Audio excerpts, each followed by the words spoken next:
another episode of Close to Broke. My name is Kiran. It's a pleasure as always to have you guys here.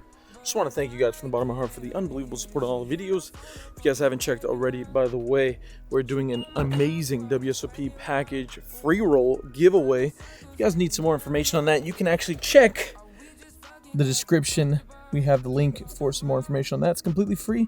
If you guys don't care about getting free tickets into WSOP Bracelet Defense, that's totally fine too. Today's video will go as planned, hopefully to make some money. We've been getting smoked in the last couple episodes, so today's goal is to not get smoked. Easier said than done. Gotta get back to the fundamentals though. Play some good, solid poker. And yeah, that's everything I got to say for now. Appreciate you guys. Love you guys. If you guys are new, make sure to subscribe. Like the video. Comment on the video. It goes such a long way. I can't even describe it. And until then, let's go play some poker. I just want to let you folks know preemptively, brace yourselves for what is the most swingy, crazy session we have played today. And I mean that when I say it. So drop a like for this awesome content you're about to see. We're currently playing 8-handed in a must-move game, 5-10 here, 1500 max at the beautiful Gardens Casino here in Los Angeles, California. I'm in the low jack, and I look down at pocket sevens. We're going to go ahead and open this up here to $35. The hijack, the button, and the cutoff all make the call. So we're playing completely out of position here, unfortunately. And the flop comes 8-5-4 with 2 clubs and 1 spade. Action starts with me. I'm in between checking and c-betting here. I think this is a pretty clear c-bet though. Having equity denial in this hand is pretty important. There's going to be a ton of overs, flush draws. And not only that, we can definitely get some value from, like I said, those flush draws. So we go ahead and bet $85. Only the cutoff makes a call. The turn as a jack of clubs doesn't change a great deal at this point. And again, I'm in a tricky situation thinking between equity denial or beginning to bluff here. And I believe that equity denial and possibly going for some thin value here is pretty important as well. Hands like ace-10 of spades, ace-queen of spades, ace-9 of spades are all going to be continuing on this board texture. There's a ton of flush draws out there, as well as some straight draws. So I want to go ahead and still bet for equity denial. I go ahead and bet $150, and the cutoff pretty quickly decides to fold. So starting off the session strong, quick hand there. Big pickup. The cutoff, who is one of the weaker players at the table, decides to limp. I'm on the button with ace-6 offsuit. I'm going to go ahead and isolate this gentleman to $50 here. Unfortunately, the big blind is sticky in between us, decides to make the call, and so does the cutoff. The flop comes queen 6-3 with 2 diamonds. So we flop middle pair as well as a backdoor flush draw here. When it checks to me, I still want to play in flow. Go ahead and c-bet here. I decide to bet $100, only the cutoff makes call. The turn is an 8 of spades. Doesn't change a great deal on this board texture. And when he checks to me, I think playing a little bit of pot control here is a good idea, so I decide to check back. The river is a 7, and it checks through once again. We're gonna go ahead and win here with our pair of 6s against his 4s. It just goes to show you that this game is actually pretty action-packed. A couple of orbits later, we're feeling loose. We have a pretty decent grasp of the table by this point.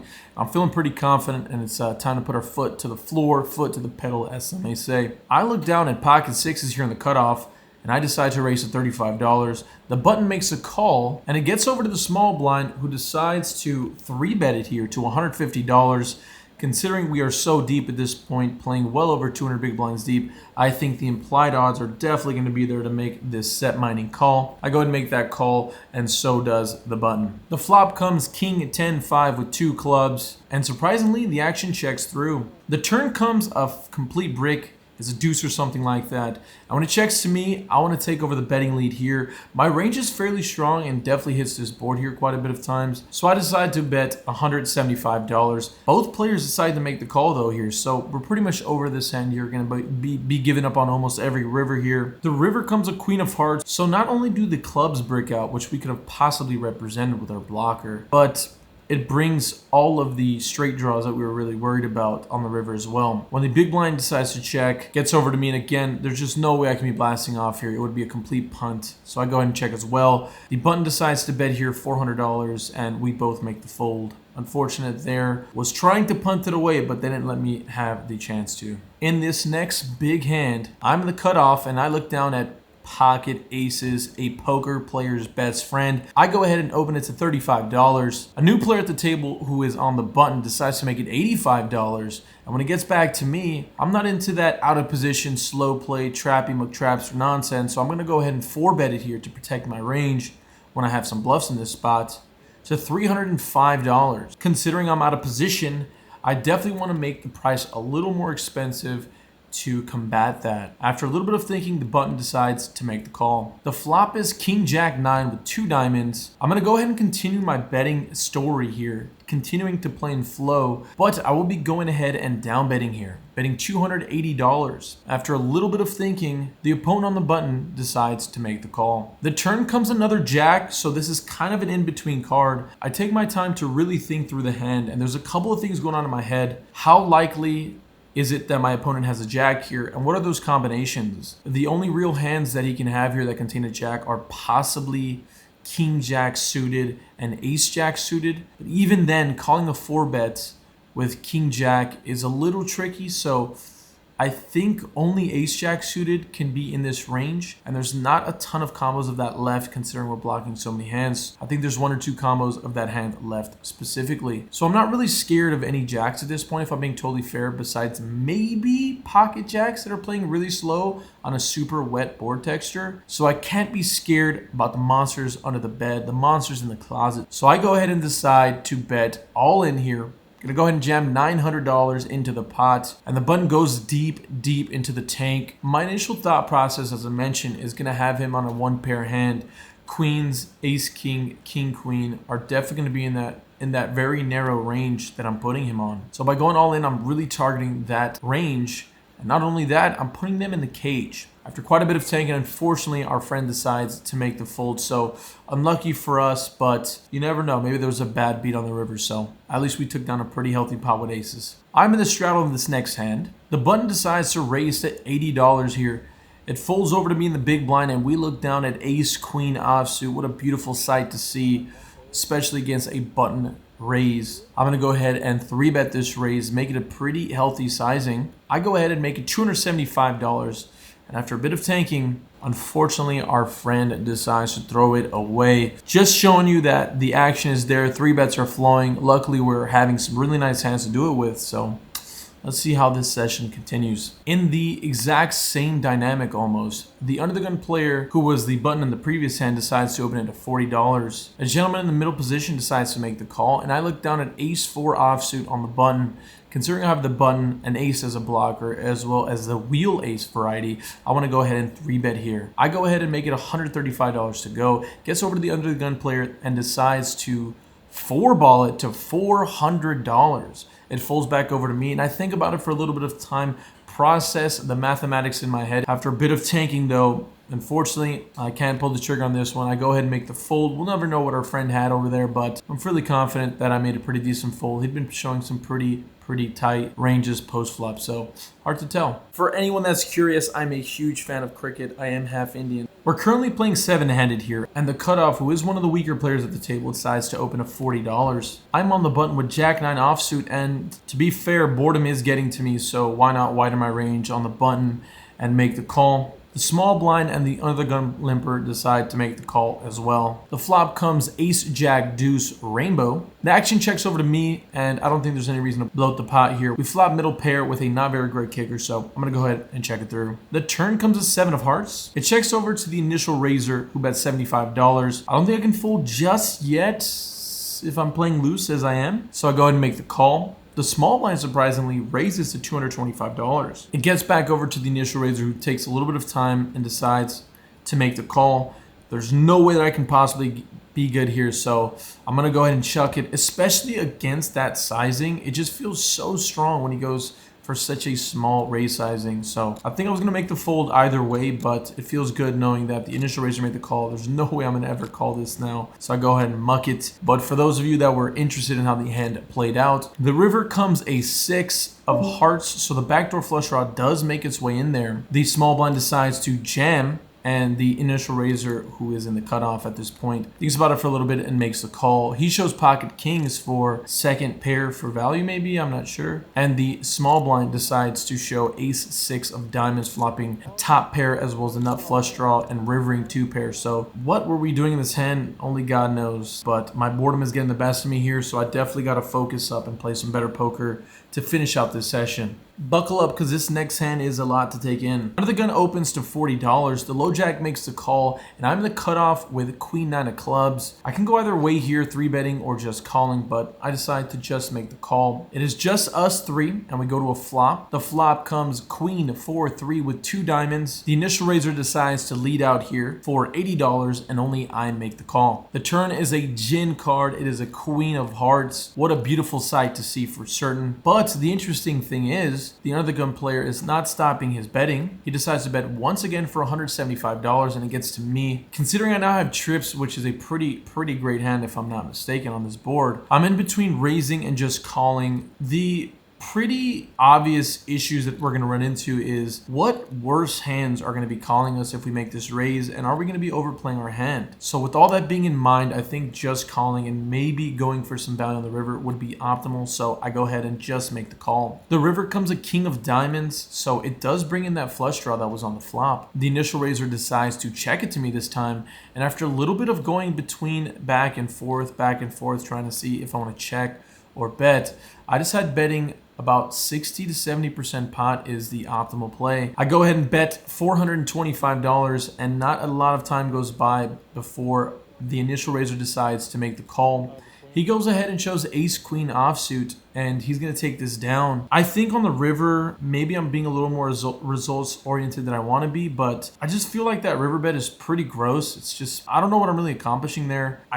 What hands can really call me on that river? I'm not really sure, especially for the sizing. Maybe aces, jacks, 10 sometimes. I kind of hate my river bet a lot. I'm like puking as I think about it in retrospect. Every hand beats me. Queen 10 beats me. Queen jack beats me. King queen just made a boat on the river. Ace queen beats me. I don't really know what I'm really going for. And not only that, but flushes get there on the river. So I think by betting here, having this hand in my betting range on the river really is not great for the times that I'm going to have flushes here on this river in my range. So looking back at it, I'm pretty disappointed. I threw up literally in my mouth pretty much as I'm saying the hand over, and it's almost embarrassing to put in the vlog. But what could seem like a pretty ABC hand, I feel like I severely misplayed and overplayed my hand, to be fair. And I'm a little disappointed, and just going to keep that as a mental note and almost a reference for whenever we play in weird spots like this in the future. So it seems like we've got a lot of weird poker out of our system. There's been a ton of swings in this session already, but a lot of poor play mixed with a lot of run bad just is never a good thing, to be fair. Anyways, these last two hands are some of the most hands I've ever been proud of in this poker vlog. I swear to you, you don't want to click off. If you guys like the video, please drop a like, comment down below, and subscribe if you haven't already. I love you guys dearly. Get ready. If you thought the last hands were crazy, check this out. The under the gun player decides to open here to $35. The button, the small blind, make the call. It gets over to me with ace-4 offsuit in the big blind. I go ahead and decide to defend. The flop comes jack 10-3 with 2 spades. Surprisingly, the action checks through. The turn comes a 7, and yet again, the action checks through. The river comes a king of spades. I go ahead and check. The initial raiser decides to bet $90 here on the river.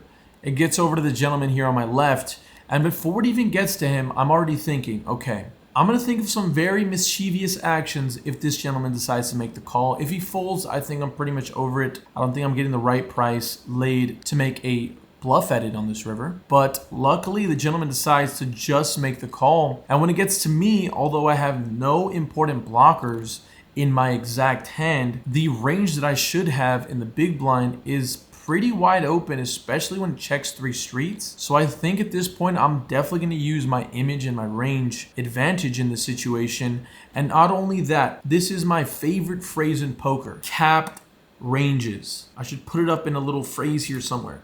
Capped ranges. My opponents currently have a fairly severe capped range disadvantage that I don't have. Not only do they check 3 streets, okay, but the sizing they went on the river is very narrow. Narrow in the sense that they almost only have 1 pair hands or bluffs or bluff catchers. The initial raiser can definitely have the one-off nut flush that he played super slow, but in most likelihood, he has a 1 pair hand or a bluff.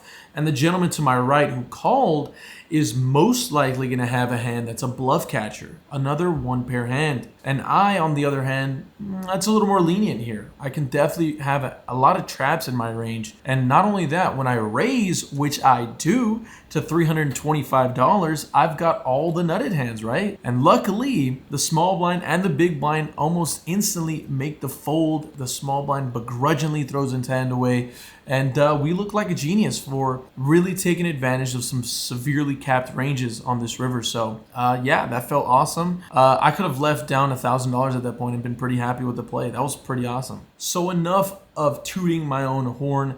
This is what you guys have been waiting for. This insane hand. Middle position decides to open here.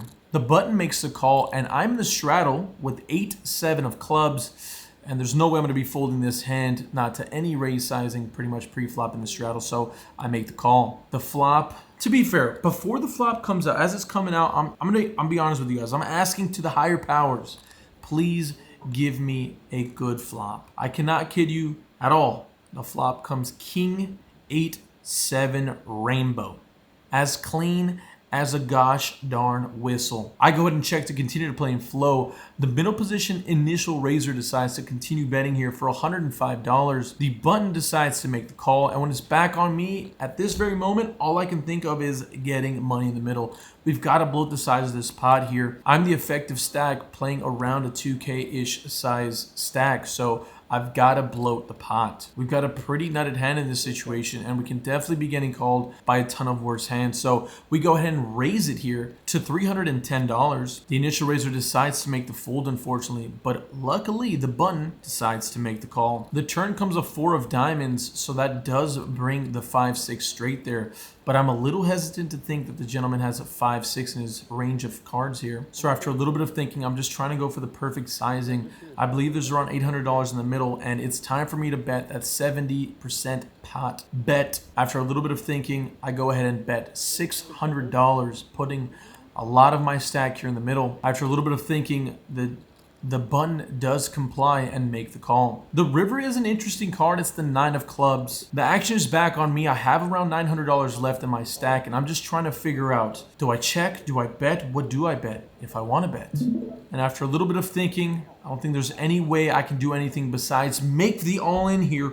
We're going for gusto. Look, if you have King 9 and you got lucky on me, so be it. But for the times that you have pocket aces and you're being a weird trappy McTrapster slow player, or ace king or king queen or king jack, there's just too many value combinations that I have him on that I'm still better than. So I go ahead and jam $900, and he thinks about it for a little bit, and I'm praying no snap call, no snap call, no snap call. I don't hear a snap call. A little bit of time goes by, and he decides after all that time to make the call.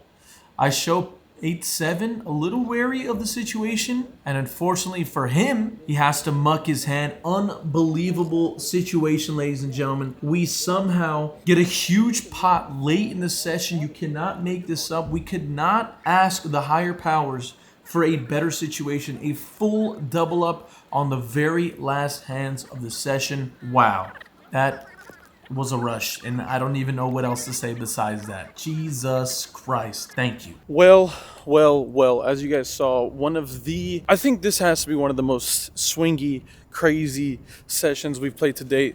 I think I did a really good job of getting most of the hands to tell a better story for you guys in the post.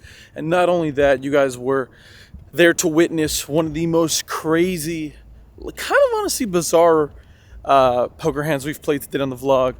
Nearing a 4K pot there. Pretty bonkers. Super happy. Super grateful we ended up shipping that. I mean, Jesus Christ. How did we find a way to just win? I don't even know. I mean, this is ridiculous, but Jesus Christ, how do we win? I feel so grateful. I feel so thankful. Ah! I've been playing bad poker, but today we played good poker. I was even texting friends. I was like, you know what? Hey, I'm down a little bit, but I'm playing good. And they're just, good positive reinforcement. I'm so grateful. Shit, I was getting smoked, but we won some money. I always forget to say it, and I have to say it in the comments. So we were in for 2,200 out for 37.18. So profit of like 1,500 or something. So something in that range. Appreciate you guys as always. If you guys haven't already, like, comment, subscribe. Check out our TikTok. It's Close to Broke. Check out our Instagram. It's also Close to Broke. Great branding. Also on Twitter at Close to Broke. Anyways, we'll see you guys on the flip side. It's a pleasure as always. Until the next time, deuces. Did me wrong, I can't